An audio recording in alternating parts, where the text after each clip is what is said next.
अस्सलाम वालेकुम। Kaif for business law. आज इंशाल्लाह हमारा लेक्चर नंबर 10 है।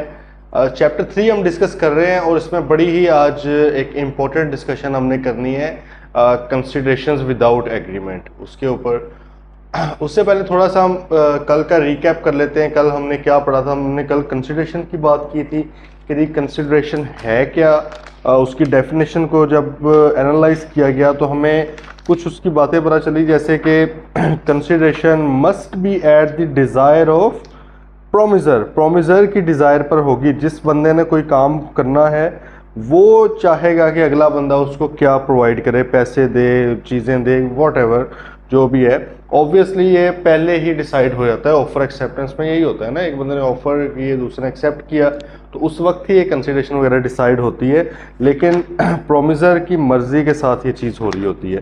फिर ये हमने पढ़ा कि ज़रूरी नहीं है कि कंसिडरेशन सिर्फ प्रोमिजी ही प्रोवाइड करे। प्रोमिजी की जगह पर कोई दूसरा पर्सन भी प्रोवाइड कर सकता है। उसकी हमने एग्जांपल्स भी देखी। देन इसी तरह हमने कहा कि कंसिडरेशन पास्ट, प्रेजेंट, फ्यूचर की हो सकती है, तो ये भी हमें इसका भी आइडिया हो गया। तो और फिर एडिक्वेसी ऑफ कंसिडरेशन, ये वैसे हम दोबारा भी एक बार डिस्कस इसको करेंगे। तो एडिक्वेसी ऑफ कंसिडरेशन भी आपको पता है कि नॉट नेसेसरी कि एडिक्वेट होना लाजमी नहीं है, हाँ उसका होना लाजमी है। ऑब्वियसली ये चीज़ तो कंसिडर की जाती है उसमें। तो यही बेसिकली हमने कल कुछ चीज़ें देखी थी। ज़्यादा हम इसमें आगे नहीं जा सके क्योंकि ऑब्वियसली कॉन्सेप्ट एक था, उसको हमने बेसिक इसका आइडिया लेना था तगड़ा, तो उसके ऊपर हमने टाइम लगाया।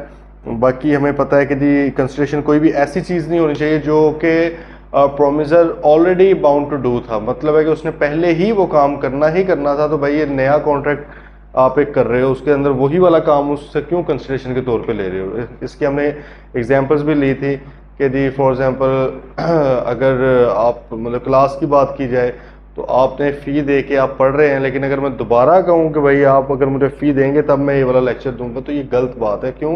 क्योंकि आपने ऑलरेडी एक कंसिडरेशन पे की हुई है, तो ये जो इनवैलिड कंसिडरेशन हो जाएगी। क्योंकि कंसिडरेशन अगर आ भी रही होगी तो फॉर नो कॉज, कोई एक नई चीज़ नहीं हो रही, ठीक है।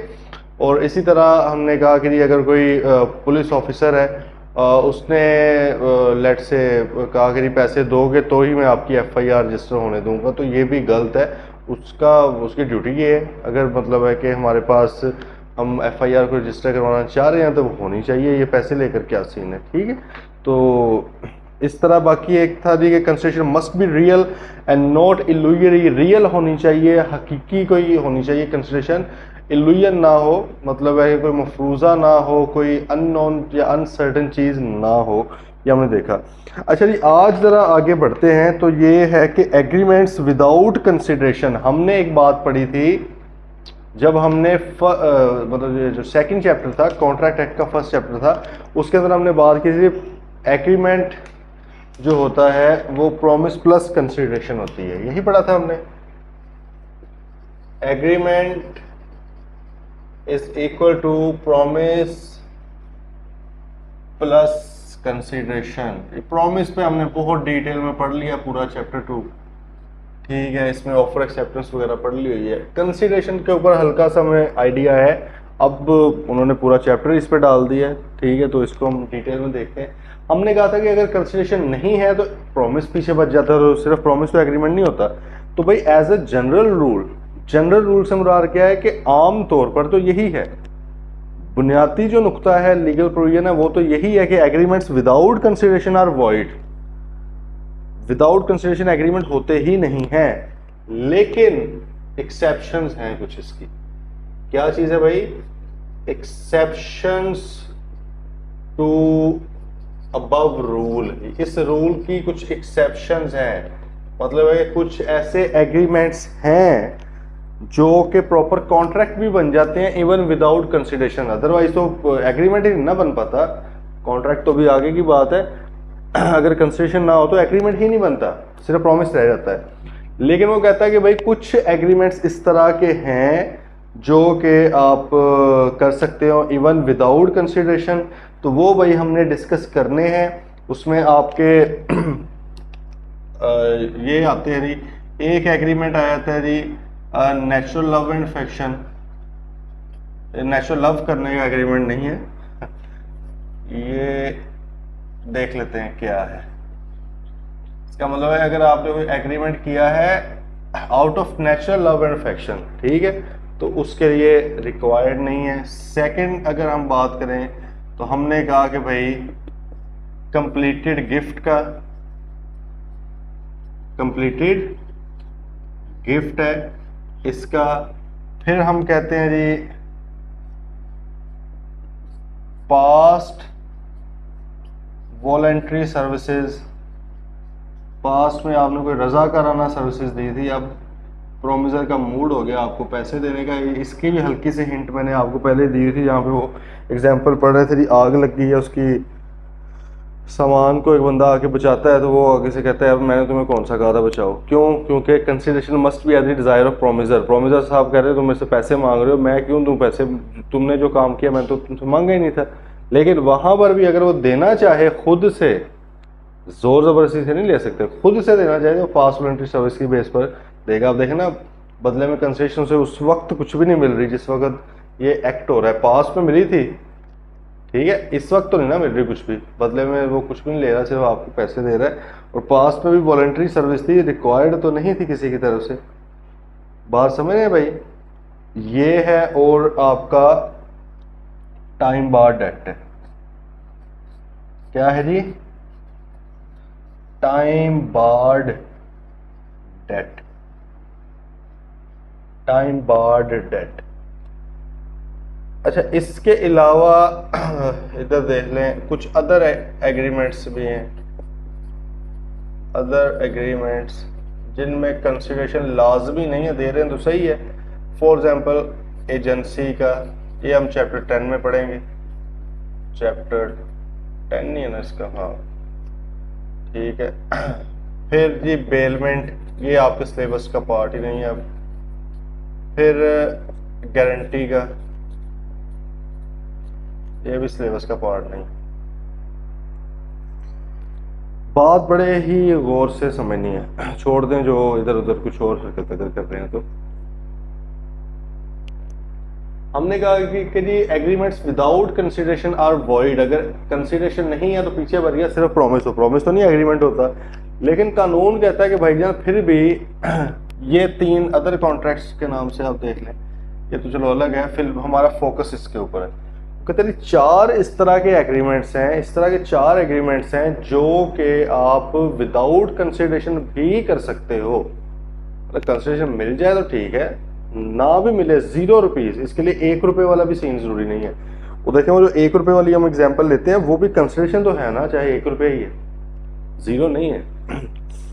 यहां पर वो कह रहा है कि भाई 0 कंसिडरेशन के साथ आप ये क्या कर सकते हो, अगर मैंने कोई कंसिडरेशन नहीं लेनी तो फिर भी क्या होगा, अलाउड होगा, it will be a valid agreement. पढ़ें जी जरा, वो कहता है जी बेसिक रूल है, N agreement without consideration is void with certain exceptions. कुछ एक्सेप्शंस हैं भाई, देख लेते हैं जी। एक्सेप्शन जैसे पहले आगे natural love and affection, N agreement without consideration shall not be void. कहता है ये वाला वॉइड नहीं होगा इफ क्या हो जाए, if it is expressed in writing. क्या क्या इसमें अब लवाजमात आने लगे हैं, रिटर्न होना चाहिए, रजिस्टर्ड होना चाहिए under relevant law. Relevant law से मुराद आपका हो जाता है कि जो भी चीज़ है उसके मुताबिक। फॉर एग्जाम्पल अगर गिफ्ट आपने नेचुरल लव में किसी के नाम पे गाड़ी करवा दी है, अब गाड़ी आपकी रजिस्टर कहाँ से होती है, एक्साइज वालों से होती है, उसका ट्रांसफर सही है। अगर आपने किसी के नाम पे आप कहें कि अपने शेयर्स ट्रांसफर कर दिए हैं, ठीक है, तो ये भी तो है ना, पैसे नहीं दिए, मुफ्त में कर दिए शेयर्स ट्रांसफर किसी बंदे ने अपने, तो वो आपका कहाँ होगा, कंपनीज एक्ट के मुताबिक वो ट्रांसफर उसका होगा। अगर इसने जमीन ट्रांसफर कर दिया तो लैंड रिकॉर्ड रेवेन्यू सही है, उसके मुताबिक होगा। इसका मतलब है कि कोई भी जो रेलेवेंट लॉ है उसके मुताबिक आपका रजिस्टर्ड होनी चाहिए वो चीज़, लाजमी। रजिस्टर से मुराद है कि उस इदारे को आपने रजिस्टर करवाया, उधर जाके बताया हो कि मैंने ये काम किया है। रिटर्न होना चाहिए, रजिस्टर होना चाहिए। फिर है जी नेचुरल लव एंड अफेक्शन होना चाहिए उनके बीच में, लव एंड अफेक्शन हो पार्टीज के बीच में, अमंग पार्टीज। और लास्ट है जी नियर रिलेशन होना चाहिए पार्टीज का। क्या होना चाहिए भाई? नियर रिलेशन होना चाहिए। बात को अब जरा बड़े ही गौर और तहम्मुल से समझना है। वो कह रहा है कि भाई नेचुरल लव एंड अफेक्शन वाला जो एग्रीमेंट है वो उसमें कंसिडरेशन लाजमी नहीं है। अगर आपने किसी शख्स के साथ जो कि आपके नियर रिलेशन में है, अब नियर रिलेशन को कानून कहता है कि रिश्तेदारों की बात हो रही है, दोस्तों की बात नहीं हो रही, रिश्तेदारों की बात हो रही।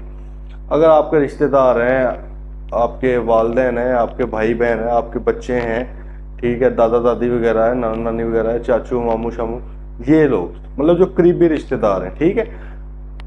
अगर आप अपने किसी करीबी रिश्तेदार को purely natural love and affection की वजह से, मतलब उनके साथ आपका प्यार मोहब्बत है, ठीक है, बेगम को आप दे रहे हैं तो खुश हो जाओ साथ। बेगम को देने को आप तरस रहे हैं कि आप कोई चीज़ दें, लेकिन बेगम आ नहीं रही, तो भाई नेचुरल लव एंड अफेक्शन अगर एग्जिस्ट कर रहा है करीबी रिश्तेदार के साथ, ये भी उन्होंने देखो हर किसी के साथ नेचुरल जो आप लोग सोच रहे हो वो उसने मना कर दिया। ये वाली अगर वो लाइन ना डालता तो आप लोगों ने पता नहीं विदाउट कंसिडरेशन कितने के मुआहदे कर देने थे, ठीक है। वो उस चीज़ को रोकने के लिए उसने लिख दिया कि भाई नियर रिलेशन होना लाजमी है। रिलेशन से मुराद एक्चुअल रिलेशन, ठीक है।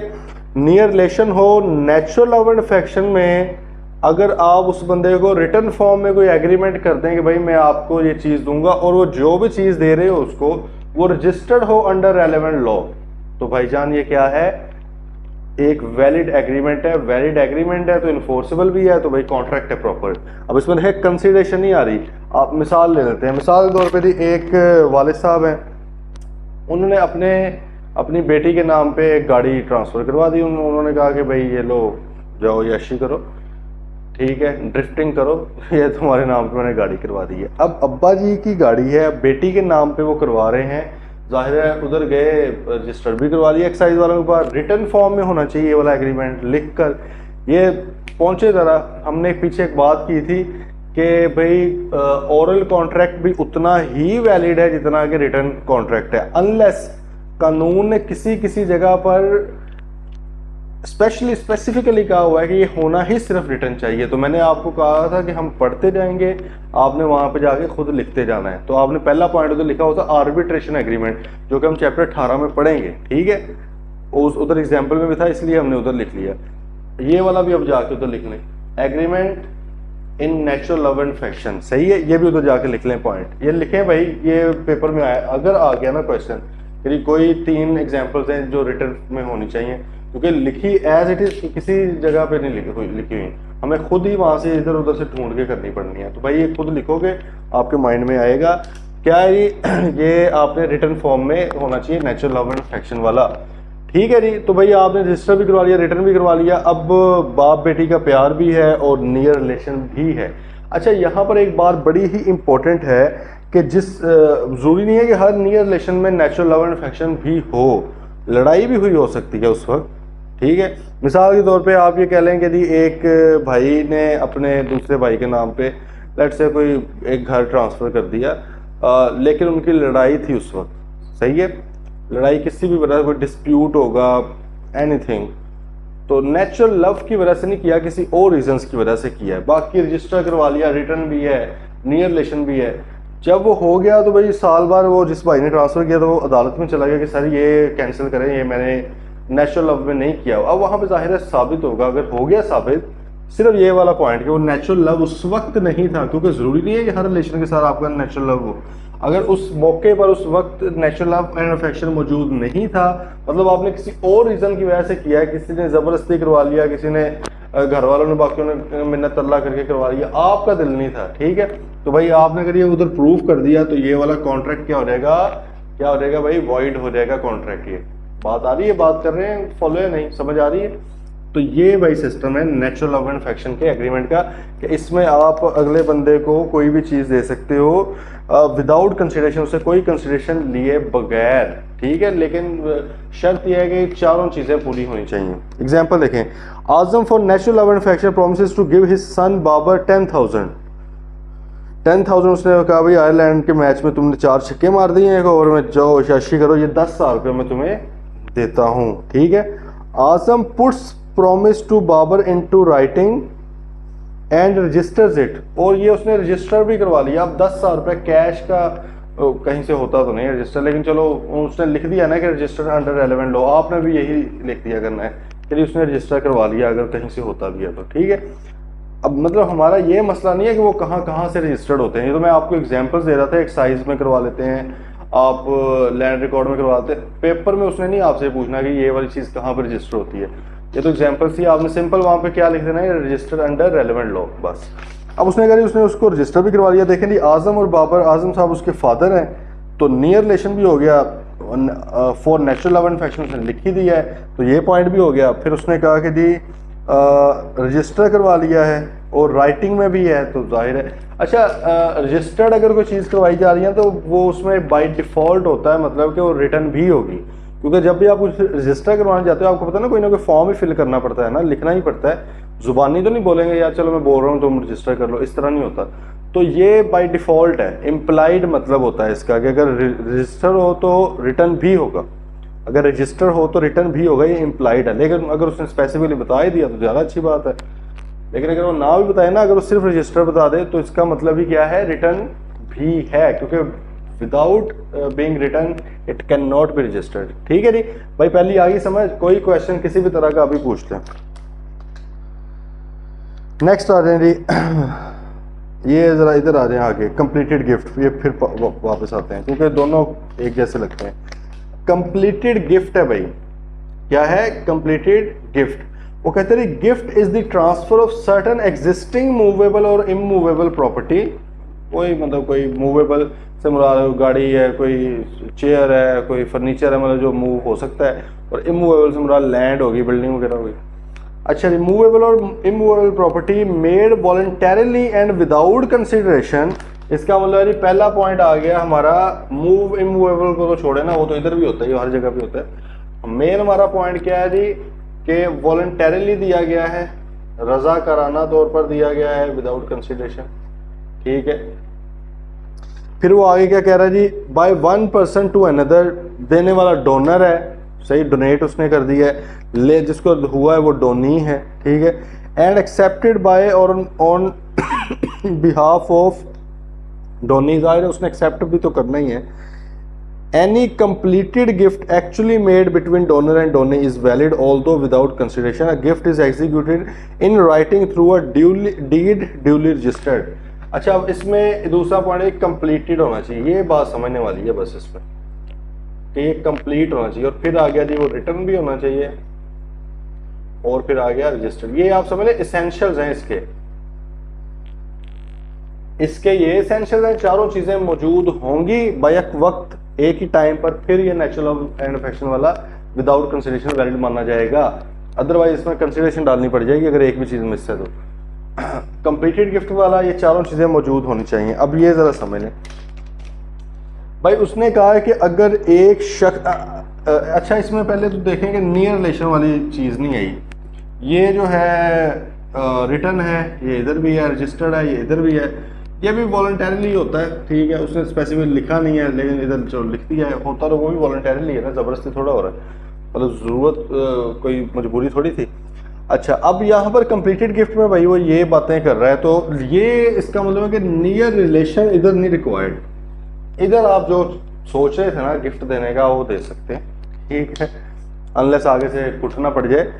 इधर अगर आप इसके तहत जाएंगे तो वो नहीं दे सकते। इधर नेचुरल लव एंड अफेक्शन वो तो खैर है, नियर रिलेशन होना जरूरी है, यहाँ पर नियर रिलेशन जरूरी नहीं है और नेचुरल लव एंड अफेक्शन भी जरूरी नहीं है।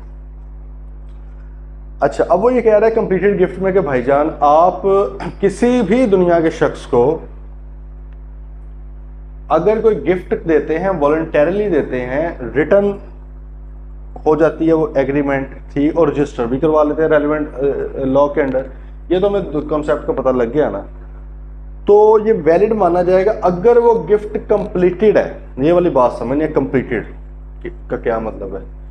अगर वो गिफ्ट क्या है जी, क्या है, कंप्लीटेड है। ठीक है, कंप्लीट को आपने समझना है। कंप्लीट से मुराद ये है कि भाई वो गिफ्ट डिलीवर कर दिया गया हो, गिफ्ट डिलीवर कर दिया, अगले बंदे के हाथ में जा चुका हो गिफ्ट, उसको आपने पकड़ा दिया हो गिफ्ट, फिर तो ठीक है, अदरवाइज कंप्लीटेड नहीं है। मिसाल के तौर पे आपने कहा, मतलब है कि सिर्फ प्रॉमिस नहीं करना, सिर्फ प्रॉमिस नहीं करना, इधर जो है इधर गिफ्ट डिलीवर होना लाजमी नहीं है, फर्क है दोनों में।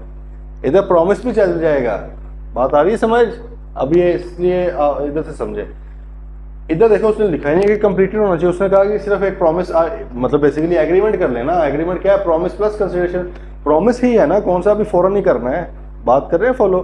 प्रॉमिस प्लस कंसिडरेशन थी, तो कंसिडरेशन हमने निकाल दी, सिर्फ एक प्रॉमिस रह गया, लेकिन ये वैलिड प्रॉमिस है, क्यों? क्योंकि अलाउड है कानून की तरफ से।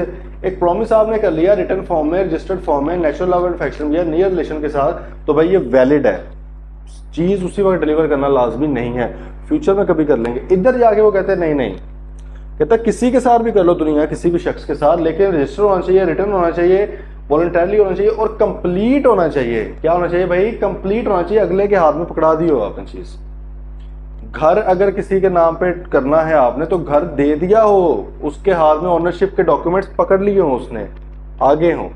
गाड़ी अगर आपने किसी को देनी है भाई, डिलीवर कर दी हो, प्रॉमिस नहीं सिंपल करना, एम्प्टी प्रॉमिस। सिर्फ वैसे वादा नहीं कर देना भाई, उसको चीज पकड़ा दें, उसको डिलीवर कर दें। ठीक है भाई, ये लो पकड़ो अपना गिफ्ट और चलो, सही है। रजिस्टर वगैरह कंप्लीट की बात समझ आ गई है? कंप्लीट में कंफ्यूजन नहीं होनी चाहिए।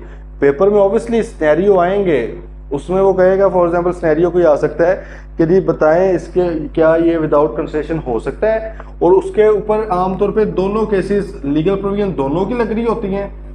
ये तो मोस्ट ऑफ द केसेस में ऐसे ही होता है, लीगल प्रोविजंस दोनों की आमतौर पे लग रही होती है। मिसाल के तौर पे आप ये कहें कि एक मतलब मदर है, उन्होंने अपनी बेटी को एक प्रॉमिस कर लिया कि मैं आपको घर जो है एक गिफ्ट करूंगी, ठीक है, और उन्होंने उसको रिटर्न फॉर्म में भी कर लिया, इस डीड को रजिस्टर्ड भी करवा लिया। तो बताएं जी क्या ये वैलिड डीड है? तो आपने ये दोनों देखो, इसके ऊपर दोनों सिनेरियोज लग रहे हैं, नियर रिलेशन वाला है तो ये भी लग रहा है ऐसे ही है, और दूसरा भी मतलब ये भी गिफ्ट ही है ना, ये भी सिनेरियो लीगल प्रोविजन लग रही है, लेकिन जब डिसीजन देंगे इसकी बेस पर नहीं दे सकते। क्यों? क्योंकि उसने सिर्फ एक प्रॉमिस किया है, उसने अभी तक जमीन या जो जो घर था वो डिलीवर नहीं किया, वो कंप्लीट नहीं किया, दैट्स वाई कंप्लीटेड गिफ्ट तो नहीं हो सकता। लेकिन इधर अगर वो रिटर्न भी है, अगर वो रजिस्टर्ड भी है, नियर रिलेशन तो है ही मदर और डॉटर का, नेचुरल लव भी अगर मतलब अगर ना लिखा उधर के नेचुरल लव नहीं है, सॉरी अगर लिखा और नेचुरल लव नहीं है फिर तो चलो समझ लेंगे, अदरवाइज इम्प्लाइड क्या होता है कि नेचुरल लव तो होता है ऐसे रिलेशन में, तो भाई आप फिर कहेंगे इसके मुताबिक हो जाएगा। लेकिन आपने लीगल प्रोविजन दोनों की लिखनी है, क्योंकि दोनों अप्लाई हो रहे हैं, सिर्फ ये कंप्लीट की वजह से ये वाली चीज़ मिस होगी। बात कर रहे हैं फॉलो, इसलिए ना बड़ी ही क्लैरिटी इसमें होनी चाहिए। एग्जाम्पल देखें ज़रा, उसने कहा कि भाई Arif transfer some property to Haseeb by a duly return registered deed as a gift. This is a valid contract even though no consideration was given by Haseeb. उसने ट्रांसफर कर दी हुई है, ठीक है, तो ये गिफ्ट कंसीडर आपका किया जाएगा, प्रॉमिस नहीं किया, उसने ट्रांसफर ही कर दी। एक और एग्जांपल लिखें खुद, ताकि ये कंप्लीट वाली बात के लिए ना, खुद एक एग्जांपल लिखें यहाँ पर नीचे, एग्जांपल 41 के साथ लिख लें। आरिफ ये भी ऊपर हमने क्या कहा था, Arif transfer some property to Haseeb. अब लिखे आरिफ प्रॉमिस टू ट्रांसफर, सही है वो सम प्रॉपर्टी वगैरह वही, इन नेक्स्ट वीक, बाकी मतलब सारा कुछ मौजूद है, सिर्फ आपने क्या करना है, Arif promise to transfer in next week, आगे जो है ना टू हसीब बाय डिलीवरी वो सारा कुछ वैसे ही रहेगा। आरिफ ट्रांसफर सम प्रॉपर्टी की जगह पे लिख लें Arif promise to transfer in next week, और आगे ये। तो बताएं भाई क्या ये आपका कंप्लीटेड गिफ्ट है? ये नहीं है। उसने कहा कि मैं नेक्स्ट वीक में दूंगा, जब वो देगा असल में उस वक्त जाके ये वाला एग्रीमेंट करें, वहां पे वैलिड होगा। अब मिसाल के तौर पे अगले वीक, जब अगला वीक आया, उसने कहा यार आपको वेंसडे को मैं दूंगा, तो वेंसडे आ गया भाईजान, अब उसने कहा कि सर लाएं ज़रा वो आपने प्रॉपर्टी मेरे नाम पे ट्रांसफ़र करनी थी गिफ्ट के तौर पे। उसने कहा भाई कौन सी प्रॉपर्टी, मैं नहीं करता। हसीब साहब चले गए अदालत में कि सर ये जज साहब ये सुने ज़रा, इसने कहा था कि मैं आपको प्रॉपर्टी दूंगा तो बदले में भी आप मुझे कुछ ना देना। वो कहेगा यार ऐसा कहाँ पे होता है बदले में कुछ ना देना। तो हसीब कहेगा सर वो आपने पढ़े नहीं हुए कि कंप्लीटेड गिफ्ट वाला एक है तो उसमें कंसिडरेशन ज़रूरी नहीं होती। तो मैंने फ्री में इनसे लिया था। वो कहेगा भाईजान तो आप खुद तो बोल रहे हो कंप्लीटेड गिफ्ट, तो वॉज इट कंप्लीटेड, क्या एक कंप्लीट था? तो फिर उसे अकल आएगी कि नहीं भाई कंप्लीट तो नहीं था, ये तो सिर्फ प्रॉमिस था। ठीक है, इसलिए अगर कोई बंदा आपको भी अपनी लाइफ में इस तरह की कोई गेम करे कि भाई मैं आपके नाम पे करूंगा, उसको क्या भाई अब भी दे, ये वादे वाला सीन नहीं है। ठीक है, वादा वो वादा ही क्या जो वफा हो गया, तो भाई वादे वाला सीन नहीं है। उसे को अब भी क्या, अभी भाई पकड़ा मुझे चीज़, ठीक है कंप्लीट कर इसको, बाकी ये रिटर्न रजिस्टर वगैरह मैं खुद भाग के करवा के आता हूँ, उसी वक्त लो। फिर इसको दुनिया की कोई ताकत कानूनी तौर पे आपसे अलग नहीं कर सकती इस चीज़ को। ठीक है, अगर वो इस तमाम शिक्कों के ऊपर पूरा उतर गया, अगर एक भी शिक मिस हो गई, इधर भी देखना हमने कहा कि यार नियर रिलेशन भी है, रजिस्टर भी, रिटर्न भी है, लेकिन अगर वो प्रूव कर गया कि नेचुरल लव एंड अफेक्शन नहीं, और प्रूव करने से मुराद हम यहाँ पे वैलिड प्रूफ की बात कर रहे हैं, 2 नंबरी वाला नहीं कि हमें कोई पैसे जैसे देके, मतलब प्रॉपर बात कर रहे हैं। तो भाई साहब इधर भी क्या सीन हो जाएगा, वो देखो सिर्फ एक पॉइंट की वजह से आउट हो जाएगी। तो ये इसेंशियल्स हैं सारे। ओके है, ओके है या नहीं है? लग तो नहीं रहा, नहीं।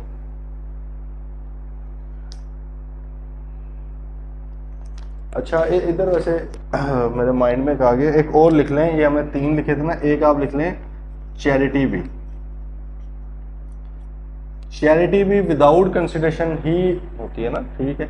लेकिन हमने चैरिटी में एक और बात पढ़ी थी, क्या बात पढ़ी थी कि जो चैरिटी है या जो सोशल होते हैं, रिलीजियस होते हैं, ये तो बाय डिफॉल्ट प्रिजम्पशन इनके अंदर क्या है, प्रिजम्पशन क्या है कि भाई मफरूज़ा क्या अदालत का कि ये इन्फोर्सेबल बाय लॉ नहीं है। इन्होंने वैसे जज्बाती होकर अपने सेंटिमेंट्स में कह दी बात, इनका कोई मूड नहीं था ये कॉन्ट्रैक्ट करने का।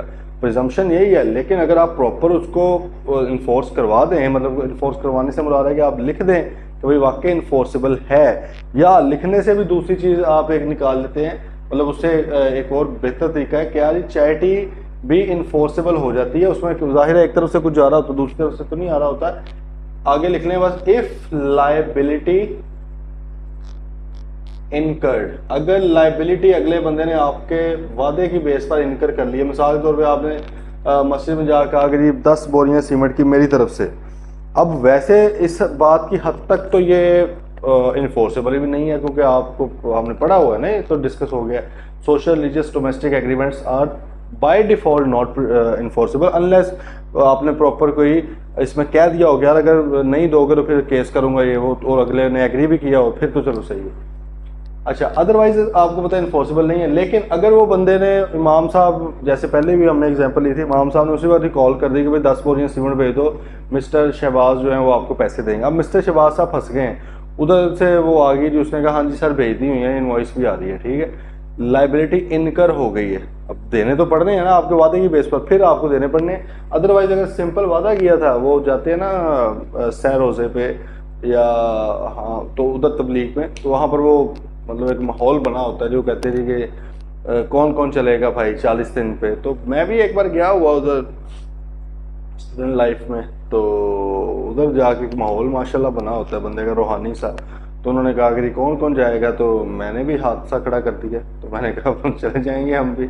तो मेरे साथ दोस्त कहते हैं तुम ही, मैं कहा यार हाँ जाना चाहिए, अच्छी चीज़ है, चलो वो बाद में आगे जब वो थोड़ा सा मेरा रूहानियत मेरे से उतरी, अब मैं आ गया अपनी अर्लियर पोजीशन में, तो फिर मैंने सोचा, मैंने कहा यार ये तो एग्जाम्स में, मतलब वही ना बहाने या वट एवर आप उसे कह सकते हैं, लेम एक्सक्यूजेज। तो मैंने कहा यार ये सीन, अब मुझे कॉल्स आ रही हैं उनकी कि हाँ जी भाई आपने कहा था, तो मैं फिर उन्हें बिजनेस लॉ के हवाले दे रहा हूँ, ठीक है, कि उस वक्त मैं इधर CA में कर रहा था। मैंने कहा यार वो तो देखो ना, मैंने वैसे ही कह दिया था, अब जज्बाती हो गए, तो कौन सा इतना वो इन्फोर्सेबल बाय लॉ है। वो कहते हैं यार इन्फोर्सेबल बाय लॉ तो नहीं है, वो एथिकल तो बात नहीं ना आप कर रहे हैं, आप देखें अल्लाह नाराज होगा, आपने पहले कहा। मैंने कहा यार ये सारा कुछ सही है आपका, अब गरीब आदमी फंस गया, तो आप भी हिदायत के लिए दुआ करें। तो खैर मतलब है कि आप वो उस वक्त एक बना होता है सीन, ठीक है। तो इसलिए वैसे तो खैर एथिकली वो बेशक गलत ही है वो चीज़, आप नहीं कर सकते। यहाँ पे हम कानूनी नुक्ता की बात करें तो कानूनी तौर पे तो भैया आप कर सकते हैं, ठीक है जी। बात कोई आई है समझे, तो नंग भी गई खैर। अच्छा जी, अब पीछे ज़रा आ जाएं, इधर पीछे पास्ट वॉलंटरी सर्विसेज।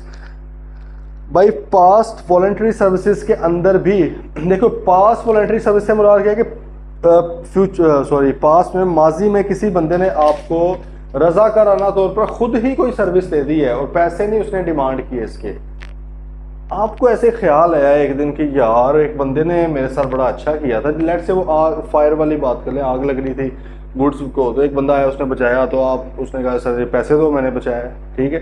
आपने कहा भाई केड़े पैसे, मैंने तुम्हें कौन सा कहा है, consideration must be at the desire promise है, तो मैंने तो कहा नहीं है तुम आग बुझाओ चलो दौड़ जाओ। एक दिन फिर आपने सोचा बैठे बैठे कि यार ये मैंने ज्यादती की थी, उस बंदे ने मेरे सामान बचाया तो उनको दे ही देता उसको 5-10 हज़ार रुपया, ठीक है। आपने अब उस बंदे को बुलाया, आपने कहा यार मैं तुमसे प्रॉमिस करता हूँ मैं तुम्हें इतने पैसे दूंगा, ठीक है, या ये लो ये मैं पैसे दे रहा हूँ। अब आप देखें जब आप ये नए वाला ये न्यू कॉन्ट्रैक्ट ही है ना, इवन फर्स्ट कॉन्ट्रैक्ट है, ये पहले तो हुआ ही नहीं, अब आप ये काम उसके साथ कर रहे हो, इस वक्त वो बदले में आपको क्या दे रहा है, इस वक्त वो कुछ भी नहीं दे रहा आपको। यहाँ पे आपका ये भी हो सकता है क्वेश्चन के साथ कंसिडरेशन तो पास्ट की भी हो सकती है बेशक, लेकिन वो वॉलंटरीली हुई थी ना, हमने कहा थोड़ी था उसको, वो वॉलंटरीली बेसिस पर उसने दी थी, हमने तो मांगी नहीं थी, क्योंकि consideration must be at the desire promise है, हमने तो मांगी नहीं है भाई उससे। तो लेकिन अब हमने ये सोचा कि यार चलो मैं तुम्हें पैसे देता हूँ या कोई भी कंसिडरेशन आपको मैं पे कर रहा हूँ, बदले में आप मुझे कोई कंसिडरेशन पे नहीं करेंगे, ठीक है। तो उसने कहा कि सर ये आप वादा कर रहे हैं लेकिन ये तो इन्फोर्सेबल बाय लॉ ही नहीं होना, क्योंकि हमने तो ये सुना था कि promise without consideration is void, तो ये आप किस तरह। उसने फिर कहा कि नहीं भाई मैंने भी लॉ पढ़ा हुआ है, तो मैं तुम्हें ये पढ़ के कह रहा हूँ, मैंने वहाँ से एक शिक निकाली है ताकि मेरे ऊपर भी कोई बर्डन ना आए, तुम्हारे ऊपर भी ना आए, कि वहाँ पर अगर पास में आपने कोई वॉलंटरीली कोई सर्विसेज दी हो तो उस केस में आप जो है जब न्यू कॉन्ट्रैक्ट करेंगे तो उस वक्त दूसरी तरफ से कंसिडरेशन का आना लाजमी नहीं है, बल्कि पास की जो सर्विसेज थी उसी की बेस पर मैं आपके साथ कर रहा हूँ। आगे बात समझ, एग्जाम्पल जरा देखें पहले इधर। वो कहते हैं an agreement without consideration shall not be void if it is a promise to compensate wholly और इन पार्ट, पूरे का पूरे पैसे भी कंपनसेट कर सकते हैं, ठीक है, पार्ट भी कर सकते हैं।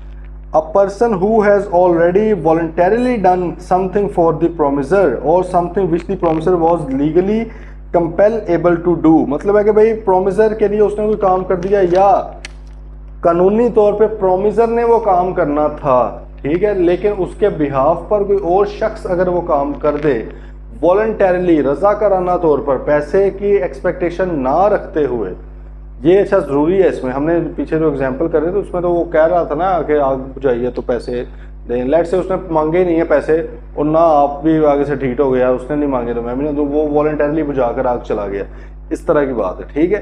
तो उसने वॉलंटरीली वो सर्विस दी थी प्रोमिसर को, ठीक है, और या प्रोमिसर का कोई फर्ज था, प्रोमिसर का कोई काम था करने वाला लेकिन प्रोमिसर ने नहीं किया, उसके बिहाफ पर किसी और बंदे ने कर लिया, वॉलंटरीली कर दिया, सही है, रजाकाराना तौर पे कर दिया। अब प्रोमिसर को खुद ही ख्याल आया गया चलो मैं कुछ इसको पे कर दूं, तो भाई पे करने के लिए बदले में भी तो कुछ मिलना चाहिए था ना, बदले में इस वक्त कुछ भी नहीं मिल रहा, तो ये भी विदाउट कंसिडरेशन ही है लेकिन ये वैलिड है, ठीक है।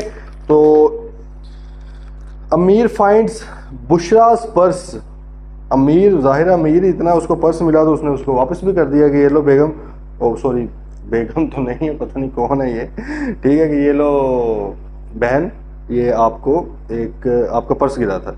बुशरा प्रोमिसेस टू गिव अमीर 5000, देखें अमीर साहब ने वॉलंटरीली किया ना काम के, पर्स मिला उसने रजाकाराना तौर पे दे दिया, उसने कौन सा सोचा कि यार मेरे पैसे मुझे दे या ये वो, लेकिन बुशरा ने आगे से कहा ले लो भाई मैं तुम्हें 5000 रुपया देती हूँ। अब देखें जो 5000 रुपया दिया जा रहा है बदले में अमीर उसको क्या दे रहा है इस वक्त, नथिंग, वो तो पहले हो गया ना, वो तो खुद ही उसने दे दिया, not at the desire of promisor purse ढूंढ के दिया, तो वो तो खत्म होगी बात, ठीक है, वो इनवैलिड कंसिडरेशन थी। लेकिन अब क्या है जी, अब आप बुशरा उसको 5000 दे रही, बदले में वो कुछ भी नहीं दे रहा, ठीक है, लेकिन क्योंकि पास वॉलंटरी सर्विस की बेस पर उसको दिया जा रहा है, ठीक, तो ये आपका क्या हो जाएगा, वैलिड एग्रीमेंट हो जाएगा।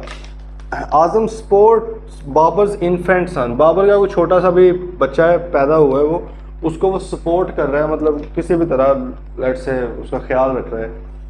बाबर प्रोमिसेस टू पे आजम्स एक्सपेंसेस इन सो डूइंग, बाबर साहब ने कहा कि आजम के आपके अब्बा जी आपने अपने पोते का ख्याल रखा है बहुत ज़्यादा, तो जो भी आपके खर्चे हुए हैं इसमें मैं आपको पे करूंगा, आपने वॉलंटरीली किया है, मैं ज़रा मैच खेलने गया हुआ था, आपने मेरे, वैसे बाबर की भी शादी तो नहीं हुई, तो आपने उसका ख्याल रखा है बच्चे का, तो मैं आपको आपकी वॉलंटरीली जो दी हुई सर्विसेज थी उसके अगेंस्ट पे करना चाह रहा हूँ। तो हालांकि इस वक्त आप मुझे कुछ भी नहीं दे रहे, वो पास में आपने दिया था, फिर भी ये क्या है, एक वैलिड कंसिडर किया जाएगी और वैलिड एग्रीमेंट कंसिडर किया जाएगा, ठीक है जी। एक और एग्जांपल लिखें आप यहाँ पर, खुद लिखें example. Ali voluntarily saved Asif from burning of house fire.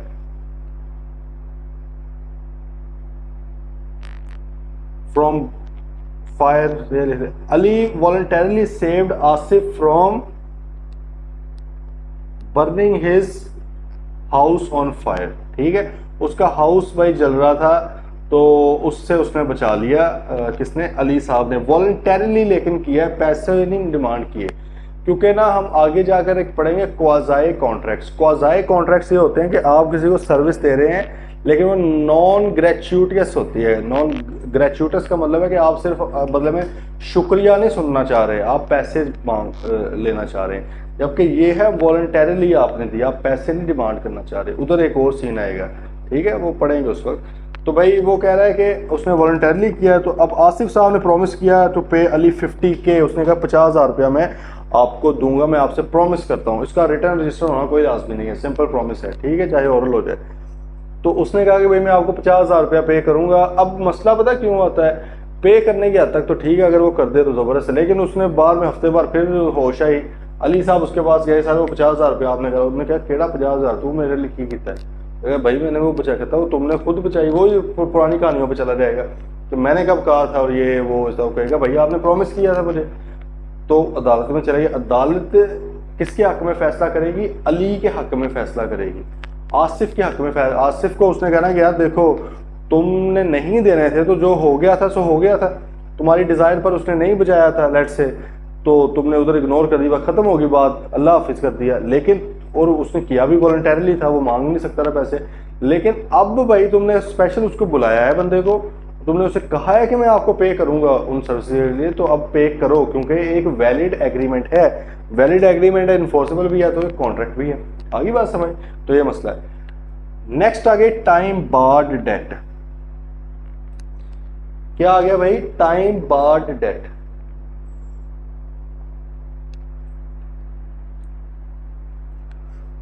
Payment of time barred date.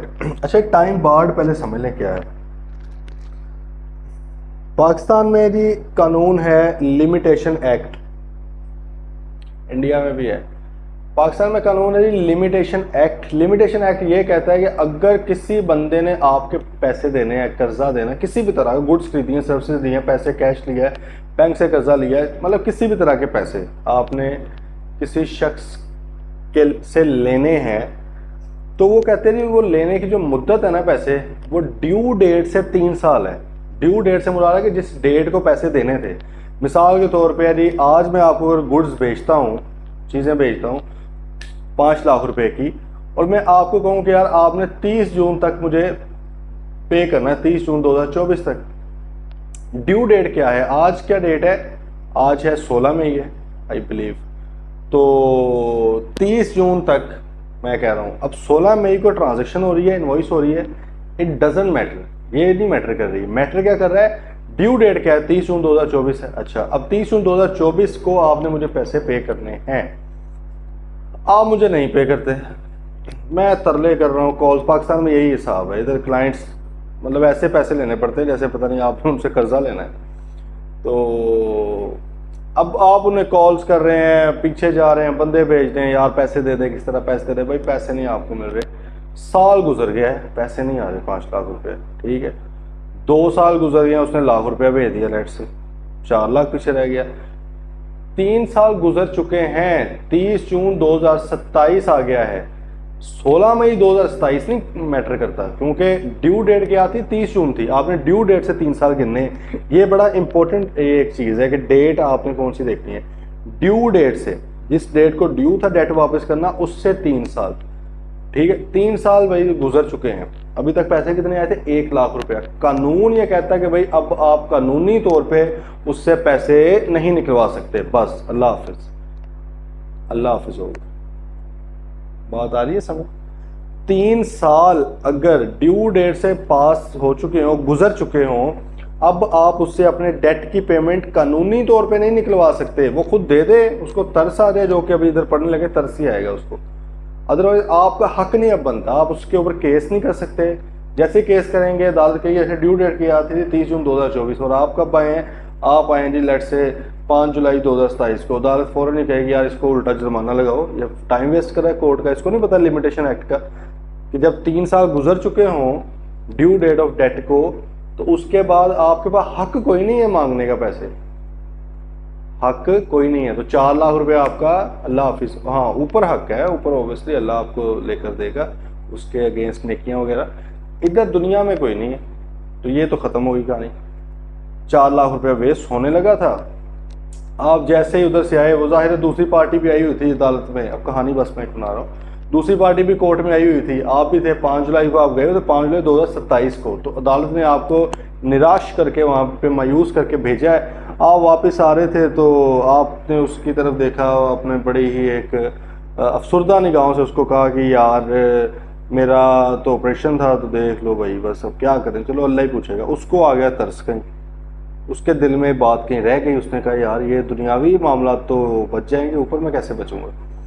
उसने कहा यार चलो यार इधर आओ, क्या हो गया, आज ज़रा कोल्ड ड्रिंक पीते हैं। उधर गया, पहले कहानी सुनाई कि यार मैं 3 साल बड़ा तंग था, मेरे पास पैसे ही नहीं थे इसलिए पे नहीं कर सका।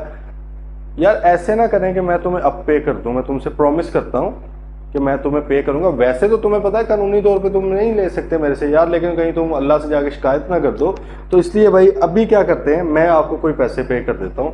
4 लाख देना था तुम्हारा, 2 लाख कर देता हूँ पे, यार चलो जीरो से तो बेहतर ही है ना। उस बंदे ने खुश होगा, यार चलो 2 लाख रुपया करो। उसने क्या किया भाई, रिटर्न फॉर्म में, रिटर्न बल्कि ये नहीं था, ये था रजिस्टर्ड और साइंड बाय डेटर, डेटर जिसने पैसे देने हैं, ठीक है। रिटर्न फॉर्म में आपका ये हो जाएगा, देन आपका क्या है, साइंड बाय डेटर आपका ये हो जाएगा जी। तो ये उसने कहा कि जो है अच्छा इसके लिए रजिस्टर करवाना वैसे लाजमी नहीं होता, रजिस्टर की जगह पे आप ये लिख लें उसका ही मतलब पार्ट, टाइम बार डेट की ही उसी में से पेमेंट की बात हो रही है। रिटर्न हो सकता है out of time barred debt, मतलब है कि वो 4 लाख में से ही पूरे का पूरा 4 लाख भी देने का वादा किया जा सकता है। Return promise, return agreement 2 lakh का, 2.5 लाख का, 3 लाख का भी, 4 लाख से ऊपर नहीं। क्यों? क्योंकि 4 लॉजिकल बात है, 4 लाख से ऊपर बात निकलेगी, 4 लाख से ऊपर लेट से 4.5 लाख उसने देने का कह दिया, तो भाई ऊपर वाले 50,000 के अगेंस्ट तुम्हें क्या कंसिडरेशन मिल रही है? डेटर 50,000 रुपया तुम्हें एक्स्ट्रा दे रहा है, डेटर को कंसिडरेशन क्या मिल रही है? कुछ भी नहीं मिल रही, तो agreement without consideration is void. तो ऊपर वाले 50,000 वाला एग्रीमेंट वॉइड है, 4 लाख तक अलाउड है। बेशक इस वक्त आगे से कोई कंसिडरेशन नहीं मिल रही, लेकिन क्योंकि ये रिलेट कर रहा है टाइम बार डेट को, तो कानून ने एक शिक रखी हुई है कि भाई अगर डेटर साहब को तरस आ जाए या डेटर साहब का दिल अब कर पड़ेगा यार चलो इधर तो बच जाएंगे, आखिरत में कैसे बचेंगे, तो चलो पैसे इसको पे कर देते हैं, उसको एहसास हो गया, तो अपनी टाइम बार डेट की जो अमाउंट थी वो सारी की सारी या उसका कोई पार्ट, उससे ज्यादा नहीं, क्योंकि लॉजिकल बात है कि भाई उससे ज्यादा अगर मैं पे कर रहा हूं तो बदले में अगली पार्टी मुझे क्या पे कर रही है? नथिंग, उसने तो आगे से कुछ भी ना करना, ठीक है। तो रिटर्न फॉर्म में होना चाहिए साइंड बाय डेटर, एक पर्ची स्लिप बना दे चाहे जिस भी फॉर्म में हो, रजिस्टर करवाने की जरूरत नहीं है यहाँ पे, बस वो पेमेंट उसकी हद तक होनी चाहिए, ठीक है। लिख कर कह रहे कि आई प्रॉमिस या I will pay you by this evening, या जब भी करना है पे, ठीक है, मैं आपको इतना पे करूंगा और ये अमाउंट है, और नीचे मैंने अपने साइन कर दिए, डेटर ने, क्रेडिटर ने नहीं साइन करने, किसने साइन करने हैं? डेटर ने, जिसने पैसे देने हैं आपको, ठीक है।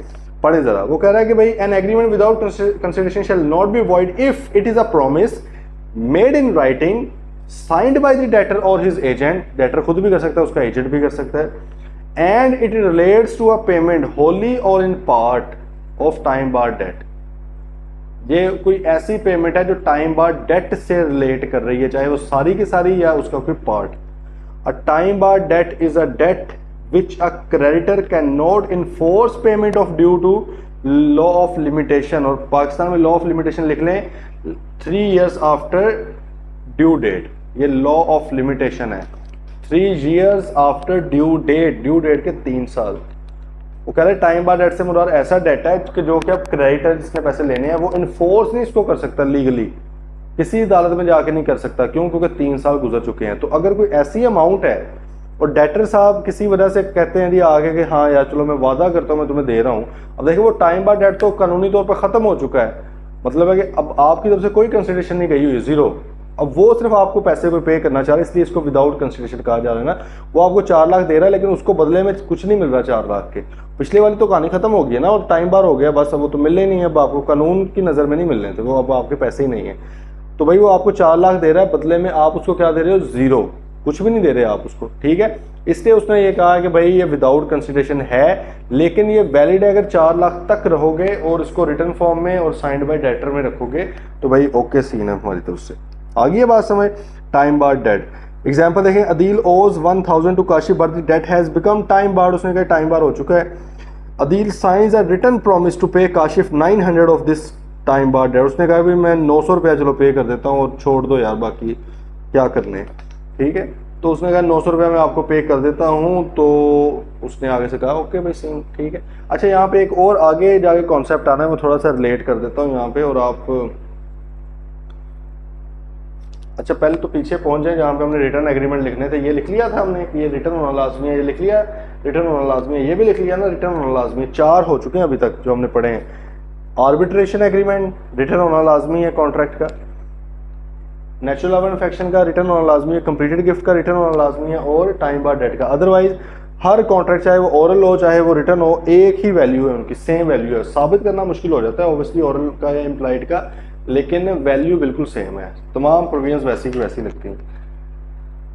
अच्छा क्या बात होने लगी थी, हाँ मैं आपको एक ये कॉन्सेप्ट बताने लगा, जैसे लेट से उसने 1000 रुपया देना था, उसने 900 रुपया दे दिया, इस हद तक तो बात ठीक है कि भाई वो टाइम बार डेट पूरा भी दे सकता है, उसमें से कोई पेमेंट, बाकी वो ले तो नहीं ना सकता, ले तो अब कुछ भी नहीं सकता वो, ठीक है। लेकिन उसने कहा अच्छा अब अगर ऐसे हो कि अभी कोई डेट टाइम बार भी नहीं हुआ, मैंने आपके 1000 रुपये देने थे, मैं आपको कहूँ यार 500 लो और समझ लो कि 1000 ही आ गया है, मेरे पास पैसे नहीं है, 500 लो और समझ लो 1000 ही आ चुका है।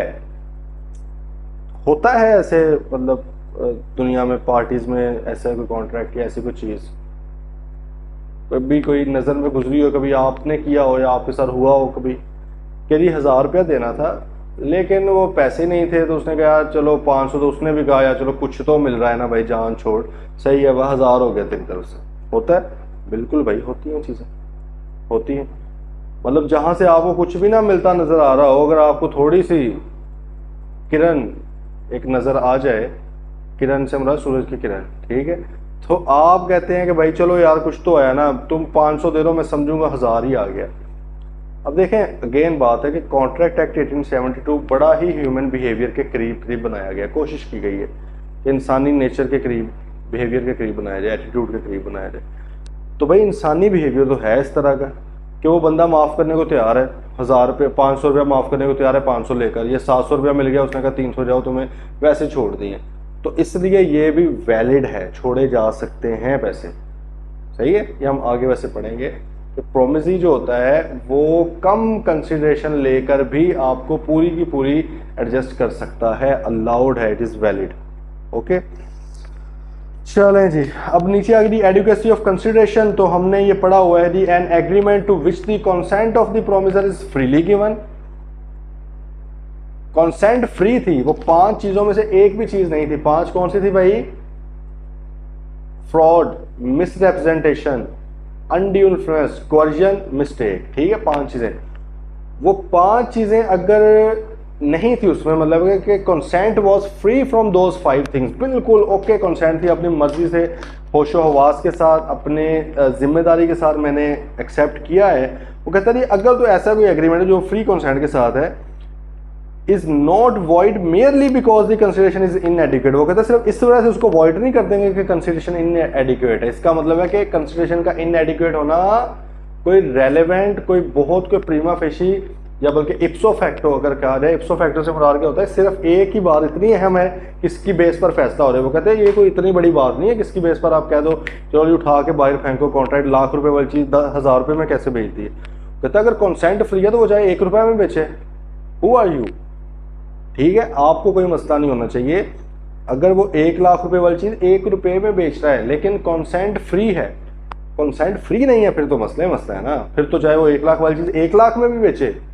कई लोग होते हैं ना कि भाई तुम ये मुझे बेचो ये चीज़, ठीक है, वो कह रहा है कि मैं नहीं बेचनी, वो कहता है मैं तुम्हें मार दूंगा, बेचो, जितने पैसे लेने लो। अब कंसिडरेशन तो सही मिल रही है, अगर बंदा बेचना ही नहीं चाह रहा तो कंसेंट तो नहीं है फ्री। इसलिए कंसेंट फ्री है अगर, और आपने जितनी मर्जी कंसिडरेशन होनी लाजमी है। सिर्फ ये कुछ केसेस हैं, 4 ये और ये 4 जो अलग से, इनको डिटेल में पढ़ने की नीड नहीं है, ठीक है। वैसे मैं इस बात के बारे में बता ही देता हूँ थोड़ा थोड़ा। तो भाई इनके अलावा अगर कोई एग्रीमेंट है ना, वो विदाउट कंसिडरेशन वॉइड है, तो कंसिडरेशन तो होना जरूरी है, एडिक्वेसी जरूरी नहीं है, ठीक है। उसने कहा but the inadequacy of consideration may be taken into account by court in determining the question whether the consent of the promisor was freely given. कहता है कि भाई इनएडिक्वेट होना कोई मसला नहीं है, लेकिन ऑब्वियसली जब अदालत में अगर केस चला गया तो अदालत कंसीडर जरूर करेगी इसको कि यार कहीं ज़बरदस्ती तो नहीं इतनी कम कंसिडरेशन लिखवाई गई इससे या ली गई। बात कर रहे हैं फॉलो। वो कहता है कि देखो अगर कंसेंट फ्री थी तो चाहे 1 लाख रुपए वाली चीज़ 1000 में बेच दो, कानून को कोई मसला नहीं है। लेकिन अगर वही बंदा चला गया अदालत में, उसने जा कहा कि सर देखिए मैं बेवकूफ़ हूँ जो 1 लाख वाली चीज़ 1000 में दूँ, इसने मेरे कंसेंट मेरी फ्री नहीं थी, ज़बरदस्ती की मेरे साथ, या फ्रॉड किया, या आपके मिस रिप्रेजेंटेशन की, अनड्यू इन्फ्लुएंस किया, ठीक है, वो इस तरह बताता है। और अगर ये प्रूव हो जाए तो ऑब्वियसली अदालत कंसिडर तो करेगी ना इस बात को कि यार हाँ वाकई एक आम रैशनल पर्सन तो 1 लाख वाली चीज़ 1000 में नहीं बेचेगा। तो बात का ज़रा मुद्दा समझे। स्टांस ये है कि भाई हमें 1000 में बेचने से मसला नहीं है, हमें मसला ये है कि कहीं ये 1000 आपने कोई ज़ोर ज़बरदस्ती, कोई फ्रॉड, कोई अनड्यू इन्फ्लुएंस की वजह से ना किया हो। अदरवाइज हमें कोई मसला नहीं, हमारी तरफ से उसको 1 रुपये की बेच दें, कानून कहता है मुझे कोई इशू नहीं है, बस मैं इसको कंसिडर कर लूँगा ये जांचने के लिए, ये समझने के लिए, फैसला करने के लिए कि क्या ये ज़बरदस्ती तो नहीं की गई इसके साथ। आगे बात समझ। एग्जाम्पल देखें, Azam agrees to sell a horse worth 100,000 for rupees 1000, okay जी। Later Azam denies that his consent to the agreement was freely given. देखो जी, पहले उसने कहा 1 लाख रुपए वाला घोड़ा 1000 रुपये में ले जाओ, बाद में वो उसने जाके कहा कि भाई मैंने नहीं कोई बेचना, मेरी कंसेंट फ्री नहीं थी। The inadequacy of consideration is a fact which the court should take into account in considering whether or not Azam's consent was freely given। अब अदालत में फैसला चला गया, ऑब्वियसली बहुत बड़ा एक, देखो अदालत को सबूत चाहिए होता है ना, और आपके पास बहुत बड़ा सबूत है कि सर मैं 1 लाख वाली चीज़ 1000 रुपये पे क्यों बेचूंगा। सिर्फ इस बेस पे फैसला नहीं करते कि अदालत, जाहिर है बाकी चीज़ें भी होंगी लेकिन अदालत इसको कंसिडर तो करेगी ना, ठीक है। लेकिन अगर आप कहते हो भाई कंसेंट फ्री थी मेरी, तो अदालत ने कहना भाई चाहे 1 रुपये की बेच दो, आई डोंट केयर, अलाउड है, ठीक है जी। दूसरी example, Adeel with his free consent agrees to sell his car worth 3 million for 1 million to Saima. Saima ने उसे कहा कि अदील अपनी गाड़ी बेचो, उसने कहा जनाब, खुश हो कि उसने फ्री कंसेंट के साथ 3 मिलियन वाली गाड़ी 1 मिलियन में दे दी है उसको, तो क्या है मसला, कोई मसला नहीं, चिल सीन, ठीक है। एक और एग्जांपल देखें, Kashif agrees to work for Suhaib for 20,000 per month below market rate. ये भी लिखा, Kashif agrees to work for Suhaib for ₹20,000 per month below market rate. Kashif साहब कहते हैं नहीं मैं 20,000 रुपये में काम करूंगा, जो कि बिलो मार्केट रेट है, मार्केट के अंदर जो है वो रेट है 25,000। देखो उसने मार्केट रेट लिखा हुआ है यहाँ पे, उसने मिनिमम वेज नहीं लिखवाया। अगर आप मिनिमम वेज से कम कर दे रहे हो तो फिर तो अनलॉफुल होगी ना कंसिडरेशन, बात ज़रा समझें। क्योंकि अगर अब इस बार पाकिस्तान में 32,000 चल रही है मिनिमम वेज, अगर आप कहते हो कि मिनिमम वेज से मैं कम दे रहा हूँ आपको पैसे, तो फिर तो इलीगल बात है भाई, आप दे ही नहीं सकते। देते हैं लोग, वो अनलॉफुल है ना सारा, मतलब कानून चाहे तो हरकत में आ भी सकता है, लेकिन कानून भांग पी के सोया हुआ है, तो वो तो भाई फिर मतलब है कि गलत है, अनलॉफुल कंसिडरेशन है। और अनलॉफुल कंसिडरेशन अभी आगे पढ़ेंगे भी, अनलॉफुल कंसिडरेशन की वजह से पूरा का पूरा एग्रीमेंट ही वॉइड है, ठीक है, क्योंकि कंसिडरेशन सही होनी चाहिए ना, ठीक है। लेकिन यहाँ पर वो ये नहीं, वो कहता है मार्केट रेट की बात करो, तो भाई मार्केट रेट अगर लेट से 25,000 30,000 है, आपको 20,000 पे रख लिया, तो क्या मसला है भाई, कंसिडरेशन का एडिक्वेट होना लाजमी है ही नहीं, अनलेस उसने ज़बरदस्ती रखा हो, ठीक है जी। तो भाई ये कुछ चीज़ें थी, ये थोड़ा समझ लें। अदर एग्रीमेंट्स, एजेंसी क्या होती है कि एक प्रिंसिपल है, एक मेन बंदा है, वो अपने उसके बिहाफ पर कोई और शख्स जाकर कोई काम परफॉर्म कर रहा है और ज़रूरी नहीं है कि वो उससे पैसे भी ले। मिसाल के तौर पे आप स्टूडेंट है, मैंने आपको कहा कि यार मैं आपको ना 10 लाख रुपया भेज रहा हूँ, ये काइंडली ज़रा जाकर उधर पे तो कर देने एक बंदे को। अब आप जा रहे हो मेरे बिहाफ पे, वो 10 लाख आपका नहीं है, वो आप नहीं पे कर रहे हो, आप मेरा एक प्रॉमिस था उसको परफॉर्म कर रहे हैं, ऐसे ही है ना। तो मैंने अब आपने कहा कि मैंने कहा यार कोई पैसे लेने हैं तो बताओ, तुम्हें खर्चा वर्चा मैं दे भेज देता हूँ। आपने कहा नहीं सर वो उस्ताद हैं आप फलाना, फ्री में हो गया काम एजेंसी। बात आई समझ। आप घर में थे, किसी और जगह पे कोई चीज़ आ गई है, आपने अपने भाई को भेजा यार जाओ ज़रा तुम ले आओ, भाई ने क्या पैसे लेने हैं आपसे, फ्री हो गया। लेकिन लाजमी नहीं है कि सिर्फ फ्री होता है, दे भी सकते हैं लेकिन इसमें कंसेशन लाजमी नहीं है एजेंसी वाले में। बात आ रही समझ। बेलमेंट क्या होती है? बेलमेंट से मुराद होता है कि भाई किसी और की चीज़ को आप अपने पास महफूज करके कस्टोडियन बन के रख लेते हो उस चीज़ को, ठीक है। जब वो बंदा आता है वापस उससे आप ले लेते हो। अब ये भी चीज़ ऐसी है कि कंसिडरेशन हो भी सकती है नहीं भी हो सकती। मिसाल के तौर पे यही, अगर आपने कमर्शियली किया हो कि किसी वेयर हाउस में सामान रखवाया हो कि भाई ये मैं सामान उठवा लूँगा, वो तो आपसे लेगा पैसा, हो गएगा मेरा तो काम ही है भाई, वो तो नहीं मुफ्त में करेगा। लेकिन यही दूसरी बात है कि अगर आपने किसी दोस्त के पास रखवा दी है चीज़ और उसने कहा कि यार चलो कोई नहीं भाई नहीं अपने पास रख ले, मैं ज़रा, जब हम हॉस्टल में होते हैं ना तो कई बार ऐसे ऐसे हॉस्टल में फ्लैट में रहे जहाँ पे वो बाइक खड़ी करने की जगह नहीं होती थी सही, तो हम फिर क्या करते थे, जाते हुए घर दोस्त की तरफ खड़ी कर जाते थे बाइक। बेलमेंट ये काइंड ऑफ कि यार इसको ज़रा नज़र रख ली। अब वो पैसे तो नहीं लेता रहा उस चीज़ के, तो इसका मतलब है कि इसमें भी लाजमी नहीं है कंसेशन, हो भी सकती है नहीं भी हो सकती। गारंटी, आप किसी गारंटी देते हैं, गारंटी से मुराद क्या होता है कि अगर ये काम उस शख्स ने ना किया तो हम मेरे से करवा लेना। आमतौर पर पैसों की गारंटी होती है कि यार आपने 10,000 रुपया उससे लेना है, मैं गारंटी देता हूँ आपको 10,000 देगा, अगर नहीं देगा तो मेरे से ले लेना। इस केस में भी वो कहते हैं कि मेरे लिए मैं देखो एक गारंटी दे रहा हूँ ना उस बंदे की, लेकिन बदले में ज़रूरी नहीं है कि मैं कोई कंसिडरेशन भी लूँ, ज़रूरी नहीं है, ले भी सकता हूँ, ज़रूरी नहीं है। और लास्ट चैरिटी वाला तो हमने कर लिया हुआ है। ठीक है भाई, चलें। अच्छा ये अब रह गया आपका थोड़ा सा, ये कल ही करेंगे और कल ही इसकी फिर प्रैक्टिस भी कर लेंगे पूरे चैप्टर की, ठीक है जी। किसी भी तरह का कोई भी क्वेश्चन है तो प्लीज़ पूछ लें, क्लियर कर लें। ये समझ आना चीज़ें बड़ी ज़रूरी हैं, कॉन्सेप्ट बेसिकली समझना चीज़ का, ये आज का तो स्पेशली कि भाई विदाउट कंसिडरेशन तो बचता ही सिर्फ प्रॉमिस है, तो प्रॉमिस एग्रीमेंट तो नहीं होता, जब एग्रीमेंट नहीं होता तो कॉन्ट्रैक्ट भी नहीं होगा। लेकिन वो कहता है ये 4 ये केसेस हैं और इसके अलावा ये 4 ये केसेस हैं जो डिटेल में हमने नहीं पढ़ने, ये वाले तो डिटेल में इसमें से क्वेश्चंस भी आते हैं। तो वो कहता है कि भाई इन केसेस में क्या है कि आपका जो है अगर कंसिडरेशन नहीं भी एक पार्टी दे रही, एक पार्टी तो दे ही रही है ना, दोनों को तो नहीं हो सकता है दोनों ही कुछ ना दे रही हो, तो फिर किस चीज़ का कॉन्ट्रैक्ट है। एक पार्टी दे रही है कंसेशन, दूसरी ने पे करी, वो कहता है वैलिड है अगर ये लवाजमात इसके पूरे हो जाए। ठीक है जी, चलें फिर इंशाल्लाह मिलते हैं कल। टिल देन टेक केयर, अल्लाह हाफिज़।